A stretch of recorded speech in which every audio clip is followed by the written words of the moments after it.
Assalamualaikum warahmatullahi wabarakatuh. Halo semuanya, saya Selina Dialwini, mahasiswi Universitas Pendidikan Indonesia, Kampus Daerah Tasikmalaya, program studi S1 Pendidikan Guru Sekolah Dasar. Pada kesempatan kali ini, saya akan menjelaskan mengenai materi prinsip-prinsip pengembangan kurikulum. Selamat menyaksikan. Definisi prinsip pengembangan kurikulum menurut Prasetyo dan Hamami tahun 2020 halaman 47, yaitu dasar pokok yang digunakan sebagai acuan untuk memaksimalkan pelaksanaan kurikulum dalam mencapai tujuan pembelajaran yang ditetapkan sebagaimana dalam kurikulum yang ditetapkan pemerintah setelah dilaksanakan dalam waktu tertentu.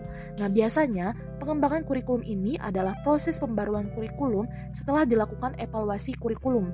Bisa saja pengembangan kurikulum ini dilakukan atas kebijakan pemerintah dan juga dapat dilakukan oleh pihak sekolah bersama dengan guru dalam mendukung optimalisasi pelaksanaan kurikulum pendidikan di sekolah maupun di luar sekolah terhadap perkembangan peserta didik. Nah, dalam kajian tentang sumber-sumber prinsip pengembangan kurikulum, Oliva tahun 1992 halaman 28 mengemukakan bahwa pada prinsip pengembangan kurikulum, paling tidak itu terdapat 4 sumber yang menjadi acuan sebuah pengembangan kurikulum. 4 sumber tersebut yaitu yang pertama ada data empiris atau empirical data. Yang kedua ada data hasil penelitian atau experimental data. Yang ketiga ada kisah rakyat atau folk for kurikulum, yaitu yang menyangkut mengenai keyakinan masyarakat dan nilai-nilai yang ada di dalam masyarakat. Nah, untuk yang terakhir yaitu yang keempat, ada pemahaman bersama atau pengertian umum yang ada di dalam suatu masyarakat, atau biasa yang disebut dengan common sense. Prinsip-prinsip pengembangan kurikulum. Menurut Prasetyo dan Hamami tahun 2020 halaman 49, beliau mengemukakan bahwa terdapat 5 prinsip pengembangan kurikulum secara umum. Nah, prinsip-prinsip tersebut antara lain, yang pertama itu ada prinsip relevansi. Menurut Sutopo dan Sumanto tahun 1986 halaman 49 mengemukakan bahwa relevansi itu memiliki makna sesuai atau serasi. Nah, jika mengacu kepada prinsip relevansi, setidaknya kurikulum itu harus memperhatikan aspek internal dan juga eksternal. Secara internal, kurikulum memiliki relevansi antara komponen kurikulum yang di dalamnya itu ada tujuan, bahan, strategi, organisasi, dan juga evaluasi. Sedangkan secara eksternal, komponen itu memiliki relevansi dengan tuntutan sains dan teknologi atau biasa yang disebut relevansi epistemologis. Kemudian ada relevansi dengan tuntutan dan potensi siswa atau biasa yang disebut dengan relevansi psikologis, serta ada tuntutan dan kebutuhan pengembangan masyarakat atau biasa yang disebut dengan relevansi sosiologis. Yang kedua ada prinsip fleksibilitas. Pengembangan kurikulum berupaya agar hasilnya fleksibel dalam implementasinya, yang memungkinkan penyesuaian berdasarkan situasi dan kondisi, tempat dan waktu yang selalu berkembang, serta kemampuan dan juga latar belakang siswa. Prinsip yang ketiga yaitu prinsip kontinuitas.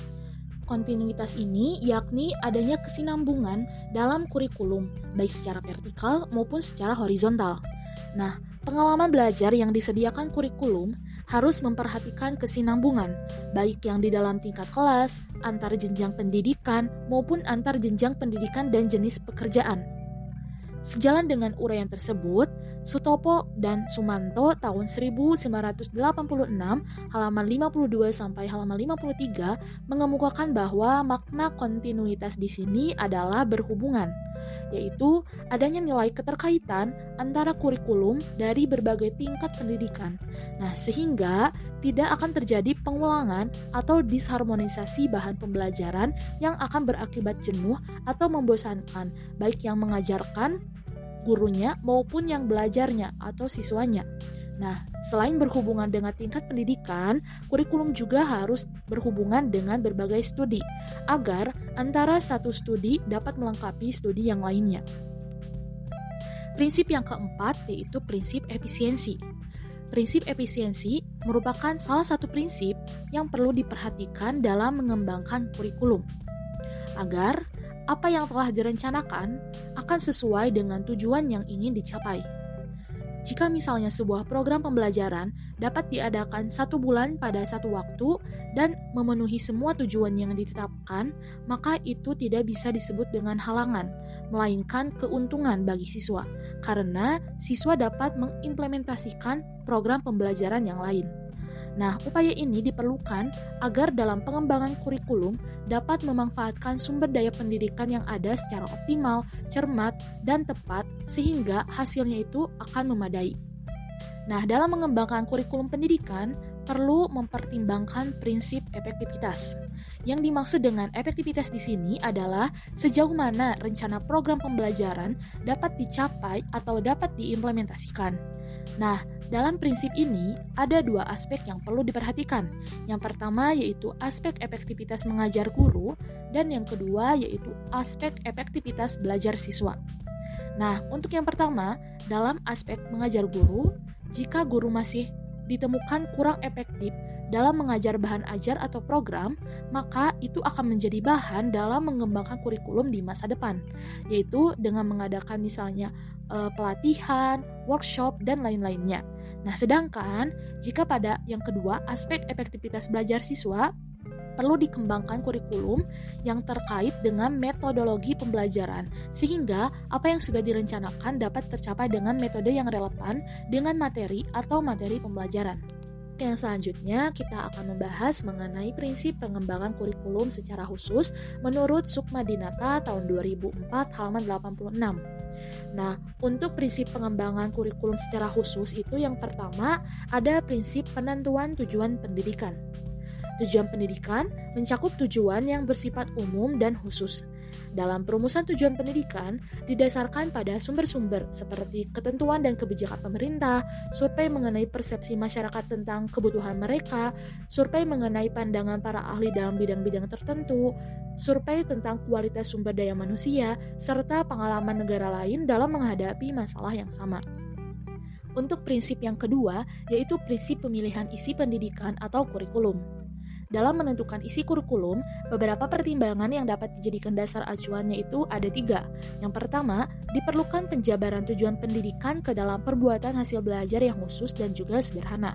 Yang kedua, isi bahan pelajarannya itu harus meliputi segi pengetahuan, sikap, dan keterampilan. Yang ketiga, unit-unit kurikulum harus disusun dalam urutan yang logis dan sistematis. Nah, ketiga ranah belajar tersebut harus diberikan secara simultan dalam urutan situasi belajar. Untuk prinsip yang ketiga, yaitu prinsip penilaian proses belajar mengajar.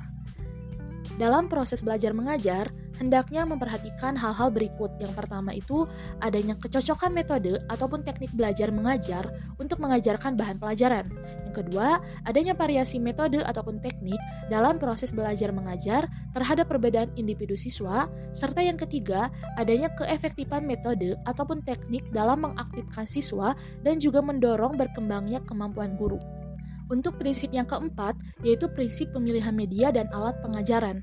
Nah, dalam proses pemilihan media dan alat pengajaran, harus memperhatikan 2 hal berikut ini. Yang pertama, kegiatan perencanaan dan inventaris terhadap alat ataupun media apa saja yang tersedia. Dan yang kedua, pengorganisasian alat dalam bahan pembelajaran, baik dalam bentuk modul maupun dalam bentuk buku paket. Nah, penilaian merupakan proses akhir dalam kegiatan belajar mengajar. Dalam proses penilaian belajar, setidaknya mencakup 3 hal dasar yang harus diperhatikan, yaitu yang pertama merencanakan alat penilaian. Hal yang harus diperhatikan dalam fase ini ialah penentuan karakteristik kelas dan usia, bentuk tes ataupun ujian, dan juga banyaknya butir tes yang disusun. Yang kedua, menyusun alat penilaian. Nah, langkah-langkahnya itu adalah dengan merumuskan tujuan pendidikan pada ranah kognitif, afektif, dan juga psikomotorik. Mendeskripsikan dalam bentuk tingkah laku siswa yang dapat diamati, menghubungkan dengan bahan pelajaran, serta menuliskan butir-butir tes. Nah, untuk yang ketiga, mengelola hasil penilaian. Nah, prinsip yang perlu diperhatikan ialah norma penilaian yang digunakan dalam pengelolaan hasil tes serta penggunaan skor standar. Itulah kiranya pembahasan yang dapat saya jelaskan mengenai prinsip-prinsip pengembangan kurikulum. Mohon maaf apabila terdapat kekeliruan, semoga bermanfaat. Wassalamualaikum warahmatullahi wabarakatuh.